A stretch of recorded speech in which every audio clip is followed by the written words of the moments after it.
सीधा सवाल में बात होगी उत्तर प्रदेश की, जहां राजनीति लगातार गर्मा रही है। खाका तैयार होता दिख रहा है या तैयार किया जा रहा है 2027 के विधानसभा चुनाव के लिए, और वहां अब हो रहा है 4 बनाम 21 या यूं कहें 82 बनाम 18।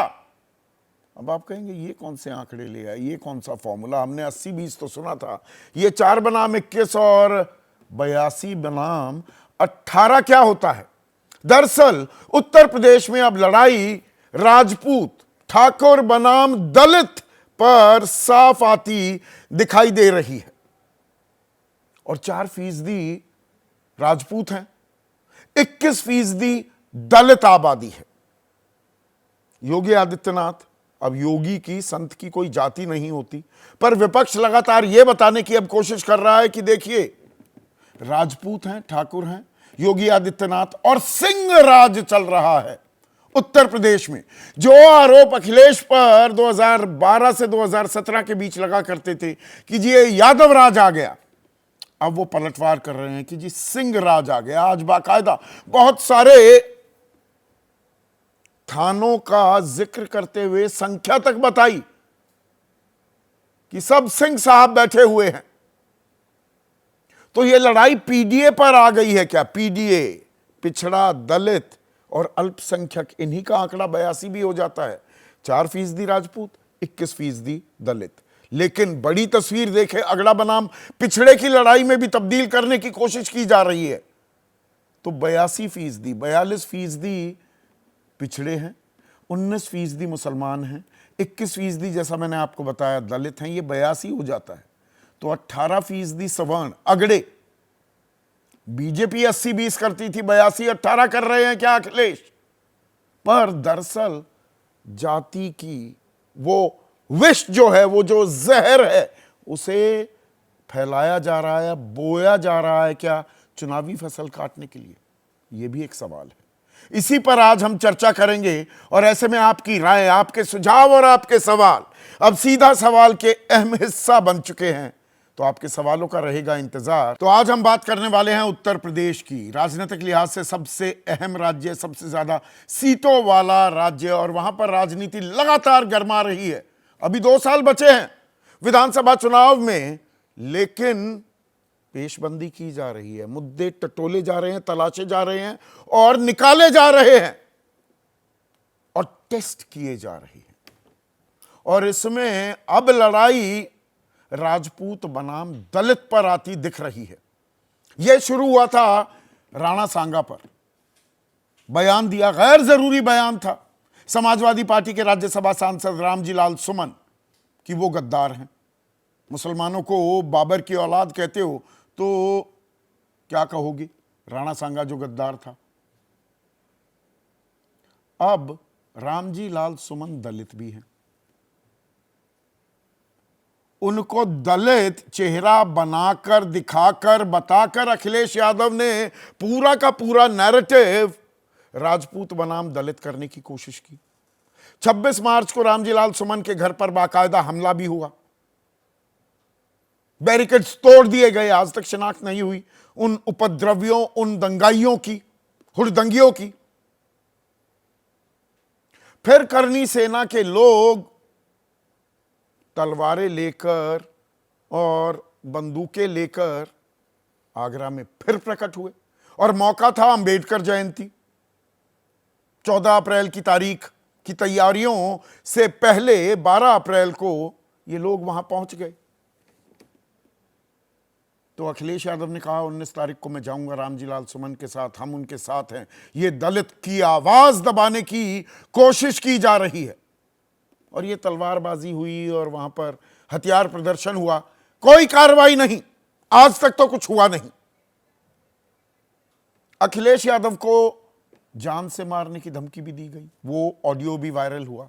तो आज आगरा में ही, जो दरअसल दलितों की कैपिटल माना जाता है उत्तर प्रदेश में, अगर मैं बहुत ही सरल भाषा का इस्तेमाल कर रहा हूं, यहां ये दलित राजनीति का गढ़ है आगरा। तो यहां पहुंचे रामजी लाल सुमन से मिलने के लिए भी, और प्रेस कॉन्फ्रेंस भी की, और प्रेस कॉन्फ्रेंस में उन्होंने कहा यह तो सुनियोजित था, सरकार की फंडिंग है, विधायक बुलाए गए राजस्थान से, होटल में ठहराया गया। और ये विधायक कौन थे? फिर इस पर जोर देते हुए कहा कि ये तो स्वजातीय थे, यानी कि ठाकुर थे, सिंह थे।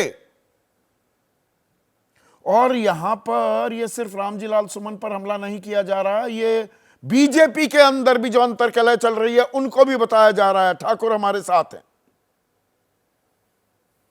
ऐसा हो रहा है क्या? 2024 के लोकसभा चुनाव में भी ऐसा चला था कि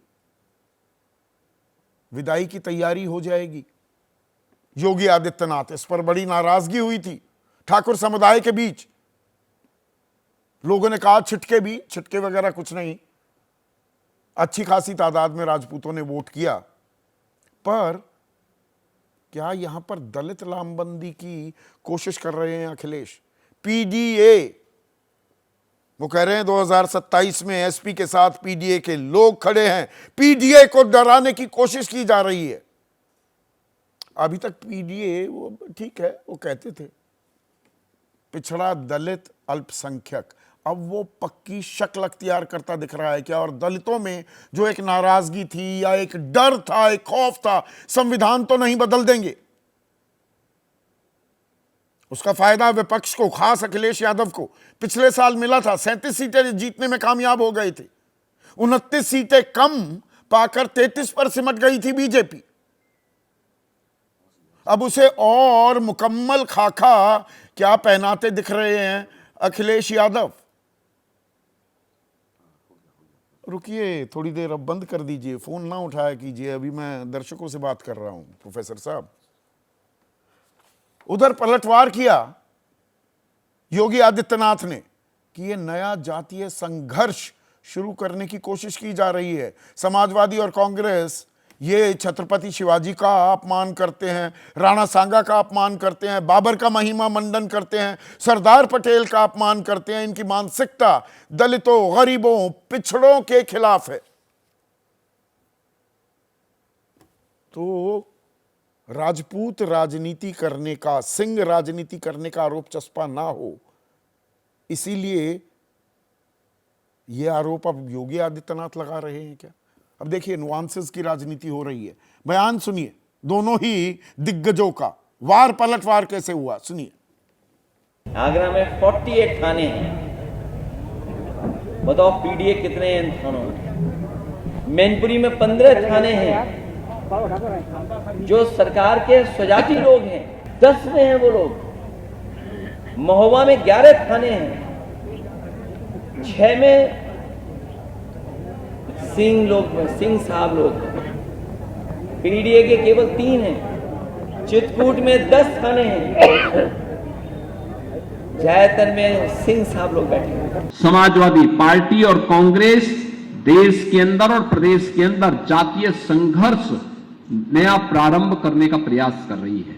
बहनों और भाइयों, यह वही कुत्सित मानसिकता है जो दलितों का, गरीबों का, वंचितों का हित नहीं होने देना चाहती है। तो यहां पर अखिलेश यादव बदायूं, कानपुर, कन्नौज, फर्रुखाबाद, इटावा, यहां पर अपने कितने एसएचओ थे, पुलिसकर्मी तैनात थे, ये बताना भूल गए।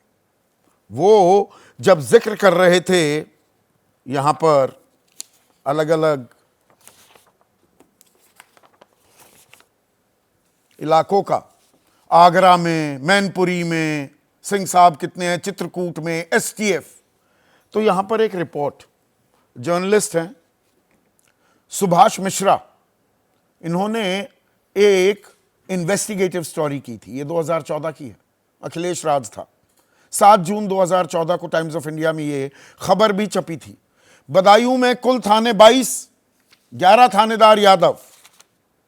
कानपुर में 36 थाने, 25 थानेदार यादव। कन्नौज में 9, 5 यादव थानेदार। फर्रुखाबाद 14, 7 यादव थानेदार। इटावा में 20, उसमें से 9 यादव थानेदार और कुछ अफसरों के, वो नाम लेना गैर ज़रूरी मैं समझता हूँ, किसी को पंजाब से, किसी को महाराष्ट्र काडर से, क्योंकि वो यादव थे, बुलाया गया था यूपी में काम करने के लिए। तो ये तलवारें क्या खड़ी हो गई हैं, और इसीलिए केशव प्रसाद मौर्य भी जो पलटवार कर रहे हैं वो भी दिलचस्प हो जाता है। वो कहते हैं अखिलेश यादव का पीडीए फर्जी है, वो सिर्फ परिवार डेवलपमेंट एजेंसी है, यानी कि पी फॉर परिवार, D for development, A for agency. Samajwadi party समाप्तवादी पार्टी हो जाएगी। एक आंकड़ा और जरूरी है, यह बहुत दिलचस्प हो रहा है राजनीतिक खेल वहां पर। कुल राजपूत विधायक एनडीए में है 43, अधिकांश बीजेपी में ही है। समाजवादी में 4, आरएलडी का 1। दलित जो विधायक हैं, यहां भी एनडीए ने, बीजेपी ने बाजी मारी थी, 66, समाजवादी पार्टी 16। और अगर सांसदों की बात करूं, 7 सांसद हैं जो राजपूत हैं, 5 बीजेपी के, 2 समाजवादी पार्टी के, और दलित 8 हैं। दलित कुल मिलाकर 18 हैं, 8 बीजेपी और 8 समाजवादी पार्टी। ये देखिए पिछले साल जो कहानी बदली, विधायक ज्यादा किसके, 66 एनडीए के, अधिकांश इसमें बीजेपी के हैं दलित विधायक, और समाजवादी के पास सिर्फ 16 थे, लेकिन बराबरी पर आ गए 2024 में। और यही है क्या लड़ाई यूपी की। इसी पर आज हम चर्चा करेंगे। ऐसे में आज का सीधा सवाल अब आपके स्क्रीन पर आ रहा है। योगी वर्सेस अखिलेश, जाति पर बढ़ेगा क्लेश। पहले ही दूरी हो रही है, वो ताना बाना उधड़ रहा है, और उधड़ेगा क्या। और यूपी की लड़ाई ठाकुर बनाम दलित पर आई। चर्चा में मेरे साथ बीजेपी की तरफ से अश्वनी शाही, एनडीए के अहम घटक हैं, केंद्र में भी और यूपी में भी, आरएलडी, उनके महासचिव, लोकसभा सांसद भी रह चुके हैं, मलूक नागर। उदयवीर सिंह, समाजवादी पार्टी के राष्ट्रीय प्रवक्ता, उनके वरिष्ठ नेता भी हैं। महिमा सिंह, कांग्रेस की राष्ट्रीय प्रवक्ता, वो भी इस चर्चा में जुड़ चुकी हैं। बीजेपी की तरफ से हमारे साथ हैं प्रोफेसर सतीश प्रकाश, और जाने माने राजनीतिक विश्लेषक अभय दुबे भी इस चर्चा में जुड़ चुके हैं।